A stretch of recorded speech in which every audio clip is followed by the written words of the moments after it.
nous nous sommes rendus aux urnes pour le premier tour de la 7e élection présidentielle de l'ère du renouveau démocratique dans notre pays. L'article 19 du Code électoral dispose que la Sénat publie les résultats provisoires des élections législatives et de l'élection du président de la République et les transmet à la Cour constitutionnelle.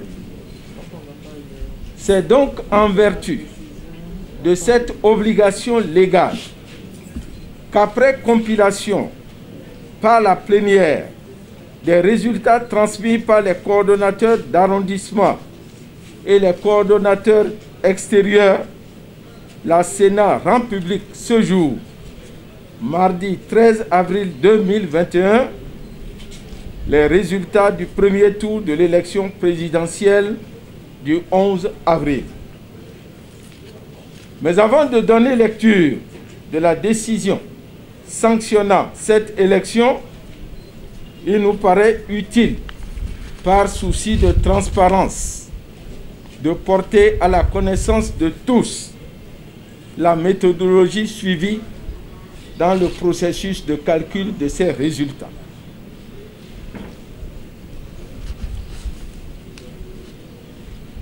La méthodologie suivie est la suivante. Du nombre total des électeurs, le nombre total des électeurs est de 4 958 850 suite à la décision de la Cour constitutionnelle relative à la liste électorale. Du vote des Béninois de l'extérieur, les Béninois de l'extérieur ont voté dans des centres de vote regroupés dans 7 pays suivants: Nigeria, Côte d'Ivoire, Sénégal, Gabon, Congo, France et États-Unis. En attendant le retour au pays des agents électoraux déployés dans ces pays, les résultats des votes exprimés par les Béninois de l'extérieur nous sont parvenus par voie électronique et ont été intégrés à la compilation générale des résultats du scrutin. Des arrondissements où l'élection présidentielle du 11 avril 2021, où l'élection n'a pas eu lieu. En raison des barrages des voies d'accès observés dans certaines communes, le vote n'a pu se tenir dans certains arrondissements. Il s'agissait initialement de 16 arrondissements, mais après réception des cantines et dépouillement, nous avons plutôt constaté que c'est dans 13 arrondissements que le vote n'a pas eu lieu. Il s'agit notamment commune de Tchaourou, arrondissement de Alafiarou, arrondissement de Béterou, arrondissement de Goro, arrondissement de Kika, arrondissement de Sanson, arrondissement de Tchaourou et arrondissement de Tchatchou, commune de Banté, arrondissement de Atokilibé, arrondissement de Bobé, arrondissement de Agua, arrondissement d'Akwasi, commune de Wessé, arrondissement de Tui et arrondissement de Ikemon. Le nombre total des électeurs de ces 13 arrondissements s'élève à 156 547 électeurs potentiels. Ce nombre d'électeurs a donc été soustrait de l'effectif total des électeurs avant l'entame des calculs des résultats et du taux de participation. Ainsi, sur la base de cette méthodologie, les résultats provisoires de l'élection présidentielle du 11 avril 2021 se présentent comme suit. Nombre d'électeurs, 4 802 303.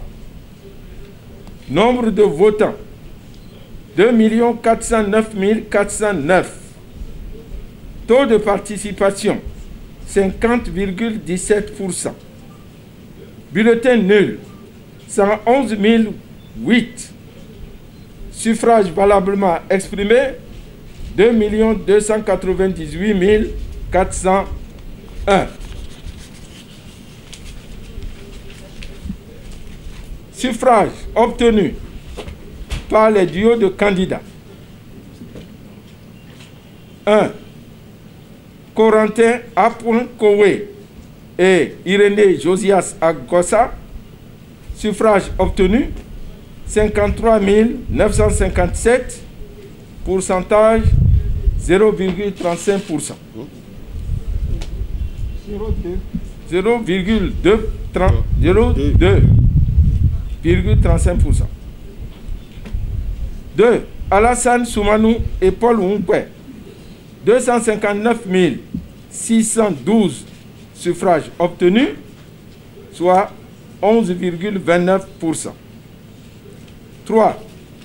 Patrice Athanas Guillaume Talon et Mariam Chabi Talata. 1 984 832 suffrages obtenus, soit 86,36%. C'est sur cette base que nous avons pris la décision portant publication des résultats de l'élection présidentielle du premier tour. Je laisse la parole à la BP pour vous donner lecture de cette décision. Merci, Président.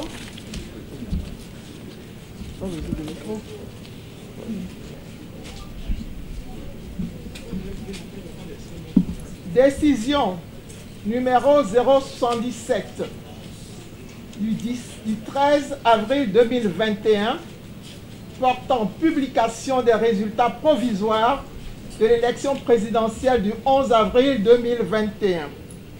Le président de la Commission électorale nationale autonome décide. Article 1er. Sous réserve de l'appréciation de la Cour constitutionnelle et des redressements qu'elle pourrait être amenée à effectuer, les résultats provisoires de l'élection présidentielle du 11 avril 2021 sont arrêtés ainsi qu'il suit. Nombre d'électeurs, 4 802 303. Nombre de votants, 2 409 409. Taux de participation, 50,17%. Bulletin nul, 111 008. Suffrages valablement exprimés, 2 298 401. Suffrages obtenus par les duos de candidats. Duo de candidats Corentin Koué et Irénée Josias Agossa. 53 957 pour le suffrage exprimé. Pourcentage 0,235%. Alassane Soumanou et Paul Humpé. Suffrage exprimé 259 612. Pourcentage 11,29%. Patrice Athanas Guillaume Talon et Mariam Chabi Talata. Suffrage exprimé 1 984 832. Pourcentage 86,36%. Article 2. Les suffrages obtenus par les duos de candidats dans les différents arrondissements sont joints en annexe à la présente décision. Article 3. Le duo de candidats Patrice Athanas Guillaume Talon et Mariam Chabi Talata obtient dès le premier tour la majorité absolue des suffrages exprimés. Merci de votre attention. Je rappelle que ces résultats que nous venons de donner ne sont que des résultats provisoires. il revient à la Cour constitutionnelle de proclamer les résultats définitifs. Par conséquent, les résultats que nous venons de publier peuvent faire l'objet de recours devant la juridiction compétente, à savoir la Cour constitutionnelle.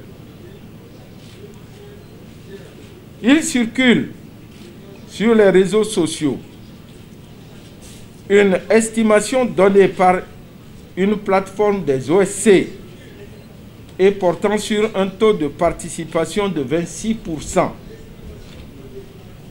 Nous ignorons les bases de calcul de ce taux, d'autant que cette estimation n'indique pas le nombre de votants ni le nombre de suffrages valablement exprimés.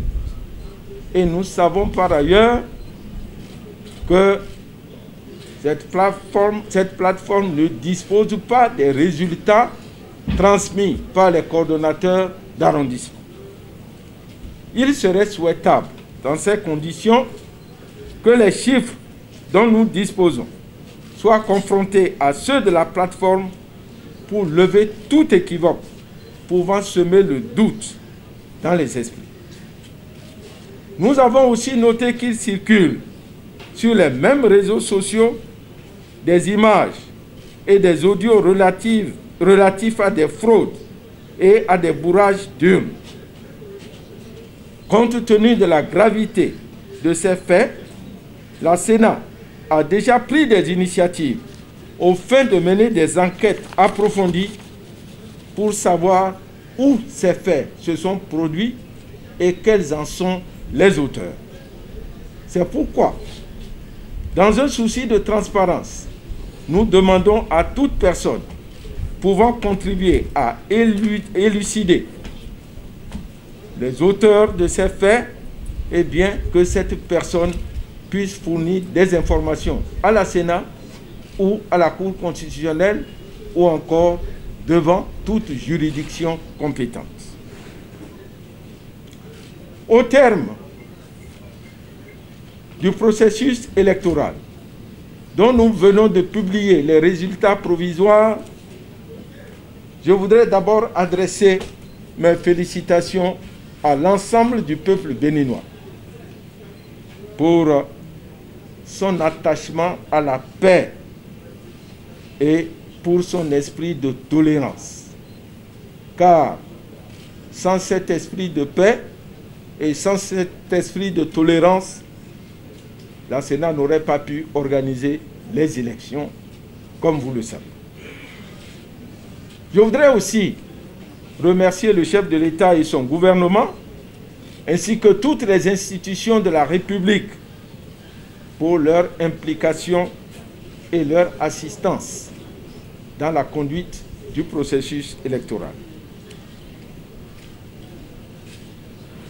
Je dis également un grand merci aux forces de défense et de sécurité qui nous ont permis de faire dérouler ce processus électoral dans une ambiance de sécurité, depuis le déploiement du matériel électoral jusqu'au jour du vote des Béninois. Il me plaît aussi de dire merci à tous nos partenaires techniques et financiers, notamment les organismes internationaux, à savoir la CEDEAO, l'OIF, la CENSAD, IRI, l'Union africaine et tant d'autres dont je ne pourrais pas citer la liste ici, qui sont venus pour observer ce que nous sommes en train de faire au Bénin et qui nous ont aussi apporté leur assistance et leurs conseils. Je suis avec deux personnes que vous ne connaissez peut-être pas. Il s'agit du président de la commission électorale du Nigeria, monsieur le professeur Yakubu, et ensuite du président de la commission électoral du Burkina, c'est-à-dire M. Barry Newton. Ils appartiennent tous, comme la Sénat du Bénin, à notre organisation sous-régionale appelée RESAO, c'est-à-dire un réseau des commissions électorales de la CEDEAO, et ils sont arrivés ici pour soutenir leurs pairs, pour apporter assistance à notre commission électorale dans ces moments difficiles.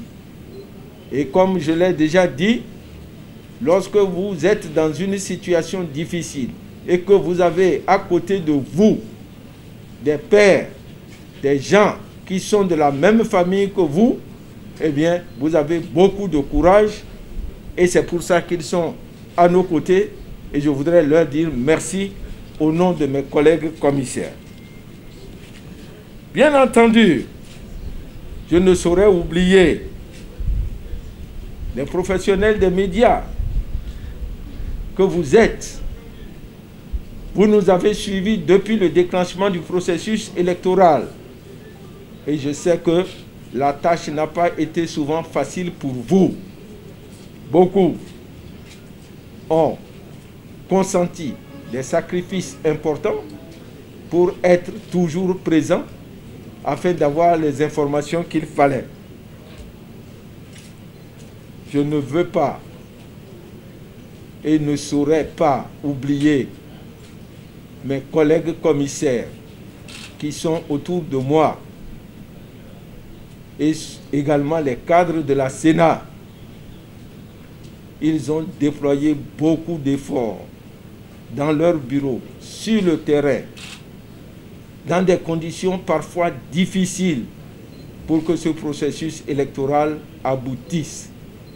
Je voudrais publiquement leur adresser mes sincères félicitations. D'autant plus que nous sommes à la fin de notre mandat et c'est notre dernière élection. Pour finir, je dis merci à toutes les personnes de bonne volonté. Et au nombre de ces personnes de bonne volonté, il y a nos agents électoraux.